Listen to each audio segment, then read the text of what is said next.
Nicolas Pogačar, vous avez perdu Joao Almeida. J'imagine que c'est très dur à encaisser pour vous, pour votre équipe. Ouais, on est très triste de perdre Joao Almeida aujourd'hui. C'était juste trop...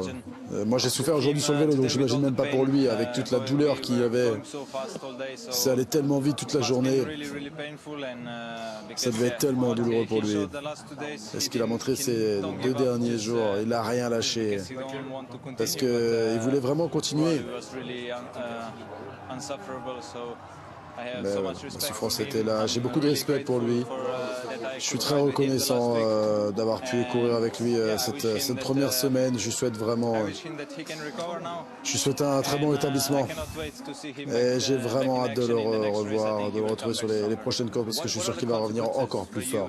C'est quoi les conséquences pour vous et pour le maillot jaune? On va voir, on va voir. C'était un luxe de l'avoir avec nous pour le classement général. Parce qu'il était capable aussi de faire un bon résultat sur le tour pour lui-même. Bien sûr, il aurait été d'une grande aide pour moi en montagne. Physiquement, bien sûr. Maintenant, voilà, il va falloir se réorganiser. Et on va s'organiser. On va voir ça. En tout cas, on va continuer de se battre à 7. Et on va essayer de gagner ce tour, malgré tout. Aujourd'hui, c'était fou. On s'attendait peut-être pas à cette étape-là. Un petit peu quand même, on s'attendait un peu. Mais bon, à la fin, je crois qu'en plus, la chaleur a rendu les choses encore plus difficiles. Jonas Ricard et Mathieu Van Der Poel, en plus, à l'avant, ils ont rendu les choses encore plus difficiles aussi.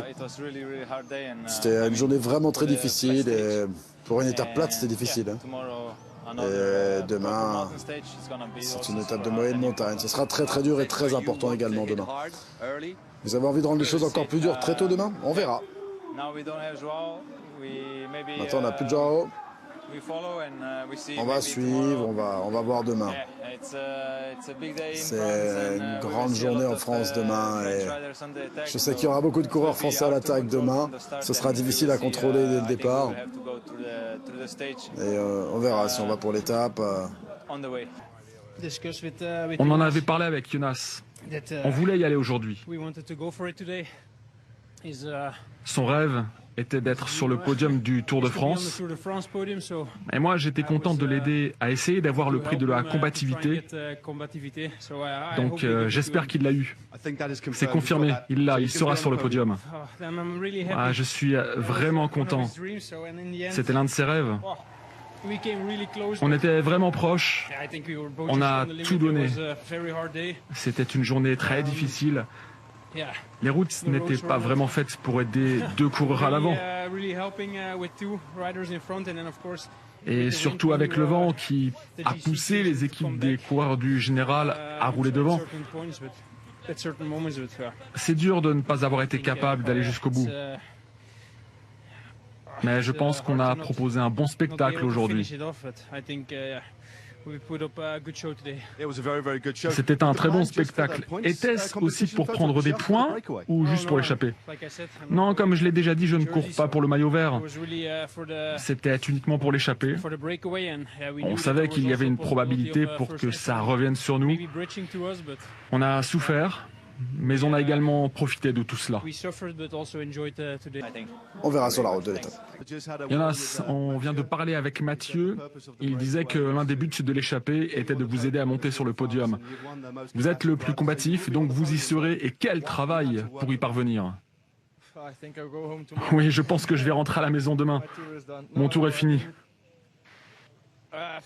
Oui, j'ai toujours voulu être sur le podium du Tour. J'ai fait une blague à ce sujet en disant qu'on pourrait y aller à 2 dès le départ. Et ça a été pris au sérieux. Donc on a continué.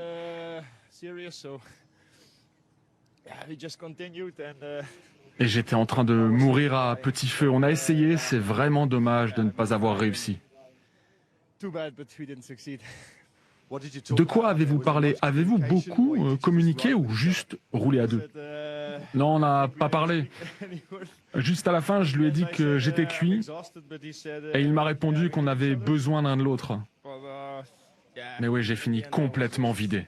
Étape animée, mais surtout étape très chaude, comme vous l'avez remarqué. Alors, les différentes équipes ont mis en place des petits bains froids. Vous avez vu tout à l'heure l'image de Harold Terrada. C'est également le cas de la formation Bahrain Victorious. Et gentiment, il nous invite à aller dans ce bain froid. Alors, il faut adapter la caméra parce qu'il y a une petite différence de luminosité. On va retrouver Lenny Martinez dans le bain froid. Lenny, ça fait du bien après une journée si chaude de pouvoir se rafraîchir. Ouais, bien sûr, ça fait du bien. Et puis voilà, là on va passer 10 minutes dans le bain et pour aider à la récupération et un peu faire redescendre la température corporelle. C'était dur aujourd'hui avec ces bordures encore? Ouais, honnêtement, ça roulait très vite toute la journée, avec un peu un vent de dos au côté. Et ouais, donc du coup, il y a beaucoup de stress dans le peloton et tout va plus vite. On est à 60 à l'heure presque tout le temps, donc ouais, c'est stressant. La récup aujourd'hui pour déjà penser à demain avec une étape qui pourrait vous convenir. Ouais, c'est clair, demain c'est une étape qui me convient, que j'ai coché. Je vais essayer d'aller dans l'échappée, pardon, et voilà, j'ai essayé de faire un beau résultat demain. Ben merci beaucoup Lenny, profitez bien de ce bain froid. Je mets quand même un petit doigt, ouais, effectivement, on va regarder la température, 16 degrés. C'est dur de rester combien de temps, 10 minutes, c'est dur ou ça va, ça tient? Ça va honnêtement, là on doit faire 11 minutes aujourd'hui parce qu'elle est un peu plus chaude, mais hier elle était à 12, donc c'était un peu plus froid, ouais. Ça pique, on vous laisse essayer chez vous. Merci beaucoup Lenny, merci à l'équipe Bahrain Victorious de nous avoir ouvert les portes comme ça. On vous rend la main, il fait chaud ici. Chaque fois qu'il y avait la possibilité que ça bordure avec Bert, on était là, toujours bien placé pour garder Remco avec nous. On a tous essayé de se protéger le plus possible les uns les autres. Et merci vraiment à Remco. Et enfin un petit mot sur ce sprint, sur cette victoire. Ah, avec Bert, on était ensemble. C'est la première fois qu'on était vraiment ensemble. Ça me donne tellement de confiance d'être avec lui, de l'avoir juste devant moi.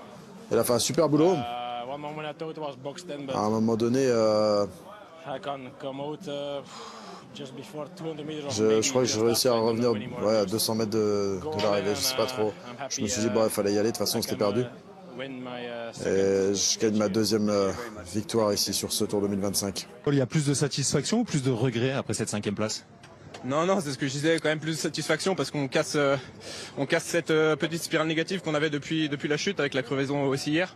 Donc voilà, ça nous remet dans une bonne spirale. Est-ce que vous pouvez nous raconter de votre point de vue l'emballage final? Ouais, c'était vraiment chaotique, on a eu du mal à rentrer sur Van Der Poel et donc ça frottait énormément parce qu'il y avait aussi ce vent de travers. Donc forcément c'était vraiment extrêmement difficile de trouver ses coéquipiers. Je pense que j'ai vraiment bien manœuvré toute la course avec Clément, on était toujours bien placés.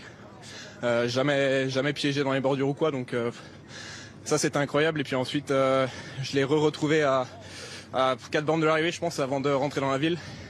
Et Cyril après est arrivé et puis voilà, c'est ce que je disais tout à l'heure, un boulot incroyable, on s'en rend pas compte forcément à la télé, mais c'est le Tour de France et pour être à l'avant là et pour emmener son sprinter vraiment comme ça, comme ils ont fait dans le dernier kilomètre, il faut une volonté vraiment énorme et une très bonne condition, donc un grand merci à eux.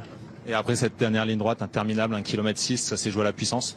Ouais, c'est ça, ouais. Moi j'étais vraiment bien positionné, après je savais qu'en deuxième position dans la route Clément, je prenais quand même plus de vent que dans la boule de derrière, mais j'ai essayé de repenser un peu aux images de Cavendish en 2021 où il était placé un peu à la même place, donc je me suis dit vraiment pourquoi pas.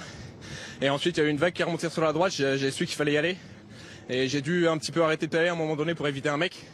Et cet effort là qui m'a mis un petit peu dans le vent et voilà m'a fait perdre un peu de vitesse, donc ouais, celui-là il m'a un peu goûté une meilleure place, mais après devant c'est sûr que c'est quand même des très très gros sprinters, mais voilà, ça reste la très bonne expérience de pouvoir sprinter à ce niveau-là. Et encore un grand merci à mes deux coéquipiers aujourd'hui. D'abord, toute la journée, je me sentais vraiment bien. De mieux en mieux, donc c'est déjà un point très positif. Ensuite, je voulais me caler dans la roue de Merlier et de Milan. Je l'avais dit au début au matin. C'est ce que je fais, je voulais juste déborder 50 derniers mètres. Et voilà, déborder les deux meilleurs sprinters du monde, c'est difficile. Et voilà, je fais 3e, je suis hyper fier.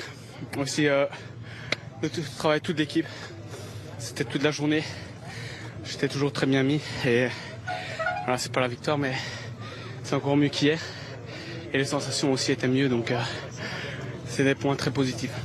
À chaud, on imagine que c'est la déception qui prime? Pas spécialement, non.